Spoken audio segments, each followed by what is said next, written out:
Bill.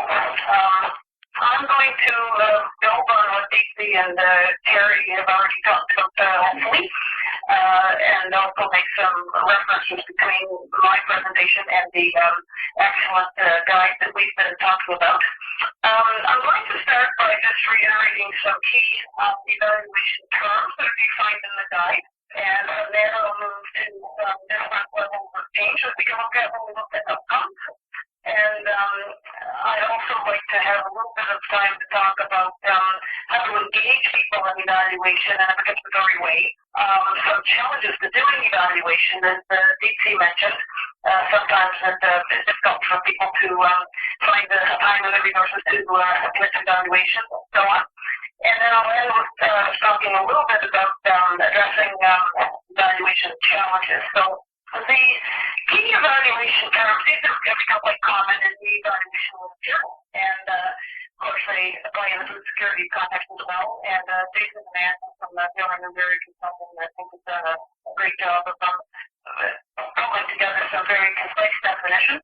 So the targets of change basically who it is that you're trying to reach, or participating, or who are otherwise affected by your community food action. So it could be direct participants, they could be policy or decision makers, they could be media if you're trying to get coverage for something, they could be other groups in the community you're trying to partner with on.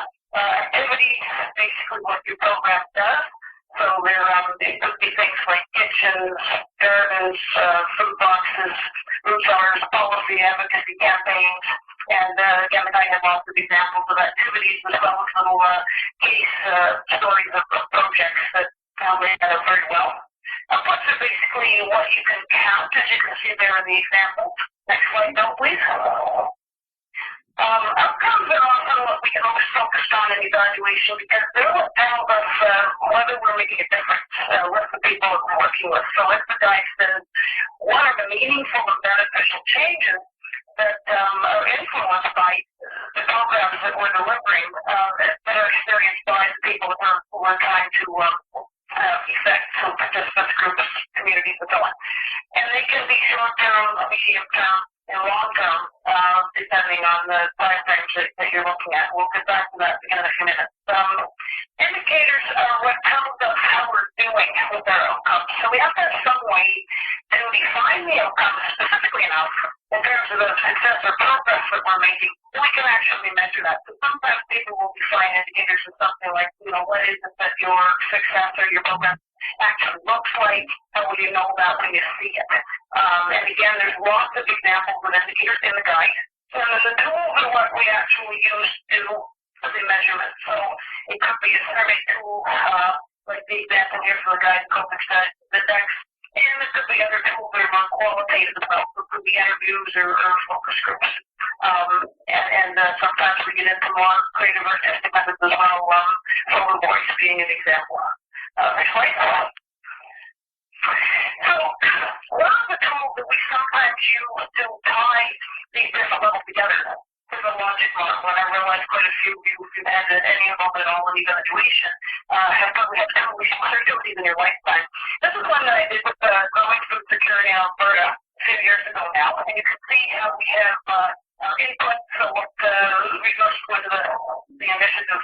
The activities are listed up there, and then the different levels of outcomes. So most in this particular model, we don't have it, but that's because they went into a chart next to descriptions of activities, and they were documented there. So you all see different styles of logic models. This one was developed very collaboratively around the topic of Alberta through teleconferences, where we came up with the components here collectively. I did the drafting, sent it back out, got some feedback, did some redrafting, and so on. More recently, I've done a similar process using web conferencing software where people could actually see the logic model on the screen and see the edits that I was making in response to their ideas. So it's getting easier to do these participatory manner all the time. Next slide, please. Another tool that we use when we're building evaluation plan, evaluation framework, and we'll get into that too much detail because there's a really good example in the guide on pages 14 to 17 that shows different levels of outcomes, outputs, outcomes, and desired to change, and then further on in the guide, it builds up some indicators as a tool for those. So you can, if you have a look at the guide, you'll be able to see how these frameworks are developed. Next slide, please. We can do the evaluation at multiple levels of change, and Carrie already mentioned an example of that working through the guide.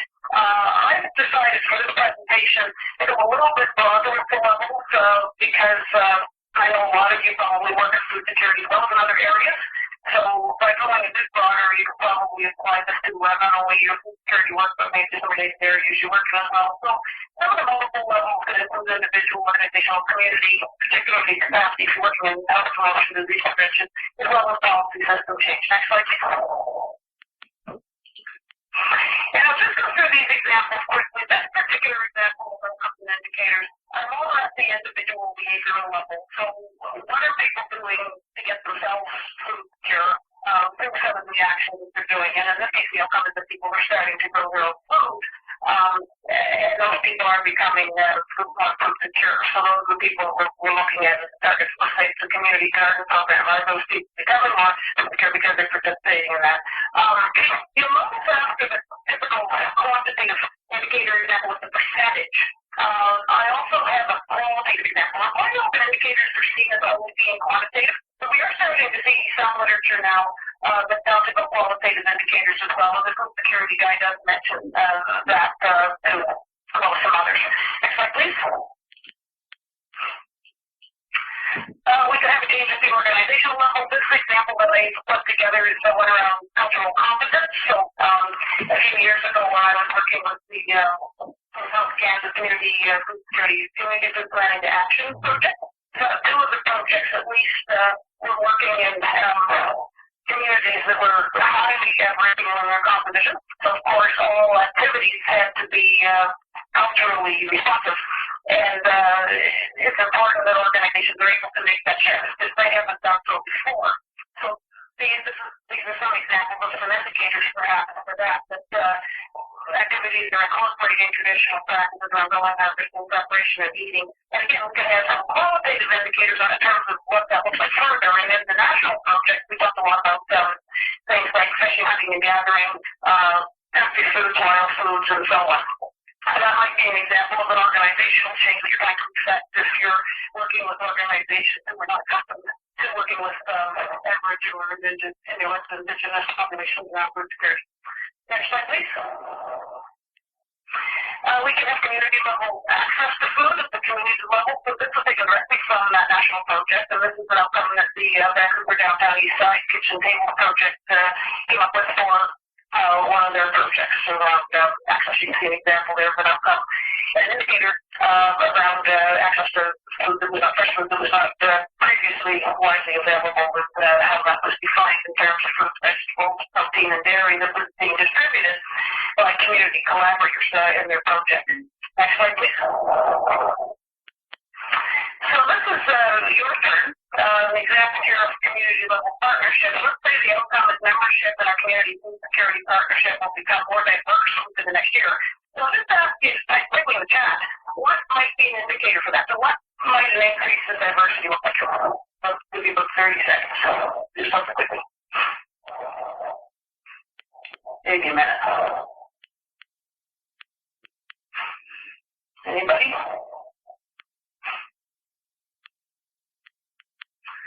So I see Susan says more farmers, more sectors, age groups could be some examples of increased diversity. Thanks for that, Susan. Anybody else?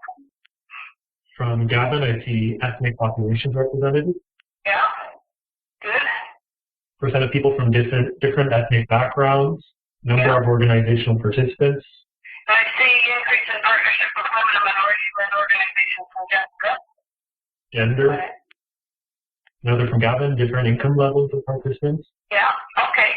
So one of those would be ways that we could define a more diverse community food security partnership. So those examples of volunteering is exactly what we mean when we talk about defining indicators for outcomes. So thank you for that, everybody. Next slide, please. And finally, we have higher level policy-related outcomes at the more systemic level. And it's not policy related here because sometimes we can be pretty sure that we enforce the change of policy, but sometimes we don't always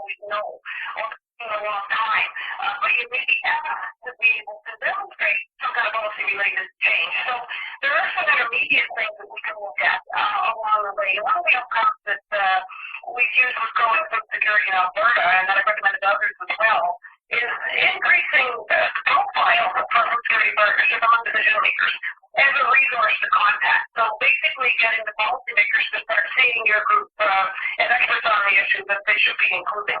So some of the indicators of that might be the number of things like think tanks and consultations and other decision-making meetings that you're invited to, as well as inquiries by or email from decision makers who are now seeing you as one of the focus groups that they should be considering when they're making policy. Next slide, please.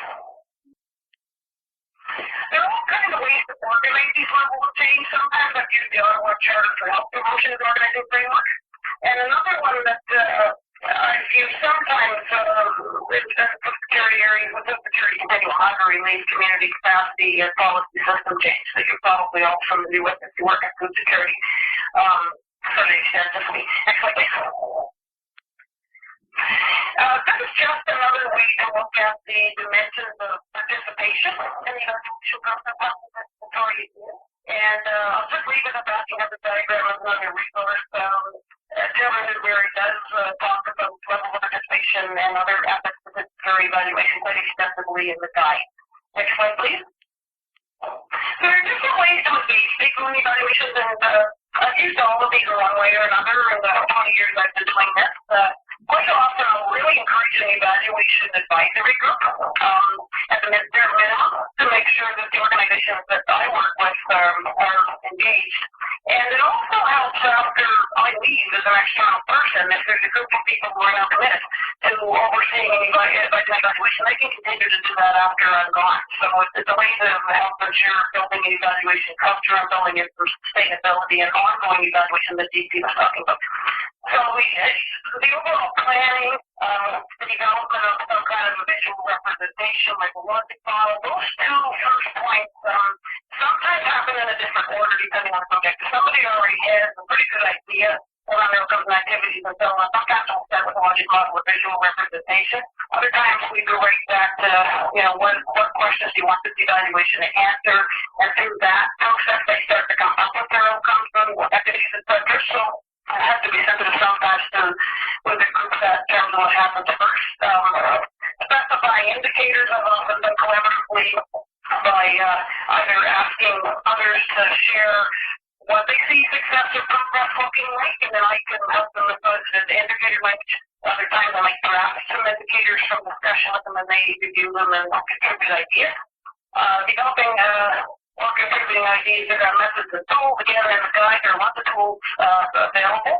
So it would be important to engage others who are involved in your community food security actions to work with you to choose instruments that are right for your examples and your context, and to keep that balance between being consistent with the competency as Deeping was talking about, as well as making sure that the tools selected or any new ones developed are consistent with your local context and need for local information as well.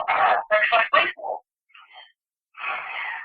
We may engage people in collecting data, and sometimes we can use what we're already collecting for other reasons as data. So, for example, when I work with growing food security in Alberta, all the communities were doing action plans. And they knew up front that the action plans were going to be used as part of the evaluation process. So they became data as well as being plans, and we analyzed the action plans for contact themes in terms of what the communities were doing, as well as taking counts for activities when those were relevant. So we ended up with a mix of numbers and qualitative. Also on that project, we had members of the steering committee doing some interviews with each other, but an evaluator doing all of that was another way to encourage people to participate. So those are a couple of ideas. Analyzing or contributing ideas and feedback. The reason I keep putting contributing ideas and feedback is I find that some people really want to get hands-on and participate, and others want, well, there's responsible for the evaluation to do most of that, but they still want to have some input and a chance to provide some feedback. So we try not to force participation at a certain level.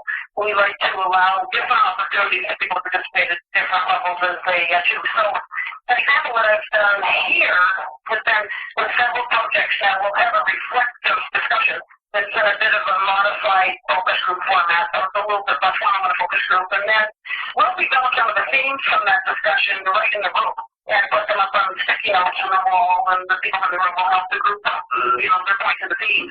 And then the evaluator will take those away and work with them further, but there is an opportunity for that quick first cut analysis to be done right there in the room where everybody's engaged in it. That's an example of involving people quite extensively, hands-on in the analysis up front. Also engaging people on collaborative recommendations or suggestions so that the recommendations are not coming from one individual but are being developed by the group. People might want to participate in sharing and disseminating findings. And, of course, it's really important, especially in partnerships, to involve the partners in developing the next steps for action. And again, both Dixie and Carrie were talking about, the cycle of planning and evaluation and sharing knowledge. It's always important for people to be able to have a say in that. Next slide, please. So some of the challenges we run into with evaluation, and this is from some experience that I recently in an evaluation capacity building project I'm doing with a lot of not-for-profits and Edmonton, is difficulty engaging in evaluative thinking. So all of you, because you're here, probably are very aware of the need to make connections between planning and action and evaluation going through that cycle, and realizing that evaluation is important to that ongoing learning and deciding what you need to keep and what you need to adjust and so on. As BC was talking about being able to show evidence when you need to for keeping your resources for your program. Not everybody you work with may think that way, so how do we help people to be able to make those connections is important to consider, and not to just assume that because we engage in evaluation that everybody does. There's sometimes a disconnect between the individual capacity and the organizational capacity for evaluation. So I work with a lot of individuals who are really keen to do our evaluation, but the organization doesn't support that with time and resources. That's fairly common. And they're just having limited resources to begin with, or competing priorities when people, especially if the organizations have experienced funding cuts, so they're working with fewer staff. There's just not as much time for people to do the same level of work they used to be able to do. Next slide, please. It's staff turnover, especially in smaller organizations that don't have a lot of resources, so we always have to build in some kind of continuity so that new staff can come in and pick up what others were doing. And that, again, is a really good benefit of having a guide to guide this we're talking about here, because then the people coming in have this resource that they can then pick up rather than trying to develop something themselves from scratch every time. We also have to be careful what our methods and tools are not too onerous, and that they fit the context, because if they do take a lot of effort or are not relevant to the context, then people just don't use them. And again, really appreciate how the guide has considered those kinds of issues, because not all evaluation resources necessarily do that. Sometimes there's not participant interest in sharing data. The participants themselves don't see it as relevant to their lives. Everybody gives their time, so we need to make sure that any kind of evaluation task that we're doing, particularly around data collection, is going to be seen as something that is relevant. So people are not being asked questions that they don't know what they're being asked, and that we always collect what we really need to know, and not a whole lot of things that are nice to know, but that the participants don't see as having anything to do with them. So certainly over the years, I've learned how to ask fewer questions rather than more, which, of course, being trained as a researcher, I still like to ask everything I possibly could, and I had to do a bit of learning with that as I became more of a community-based evaluator. Next slide, please. So just in sum, in terms of addressing some of the challenges I talked about, it's very important that we all know the topic of evaluation, and that all the questions that we want to answer, and how the finding will be used, so that we have a relevant evaluation right up front. And everyone who's engaged in that is having this discussion. Why are we doing this? What do we want to know? And what are we going to do with the information? If we can build our strength and evaluation capacity, not just in individuals, but also within our organization across the board, so that we have a strong evaluation culture, then we'll have a commitment to doing that ongoing evaluation that DC was talking about in the first presentation. We want to make sure that we're engaging people at all steps, both people who are most likely to use the evaluation, as well as others that you may be working with other communities that are perhaps not your central partners, but are impacted by what you're doing. The more people you can engage ongoing, the more relevant it's going to be. Being realistic about what we can do within the resources, again, the need to know and the nice to know. And I think probably the most important lesson that I've learned over many years now is be sensitive to the context. So the context of the organizations we work in, the context of our communities, and what would be feasible or not, or acceptable or not in the community we live in. The lives and characteristics of the participants, so being sensitive to culture, being sensitive to gender, income, other rural, urban, other kinds of background and characteristics that are part of the participant environment or individual characteristics. And we also have to consider that of the policy environment, what kinds of evaluation questions and methods are going to be most important in the policy environment that we find ourselves in. Next slide, please. So just really quickly before we move on, if you have any takeaways from this presentation that you feel are relevant to your own work, please feel free to type them in the chat. We can have a look. Thanks very much,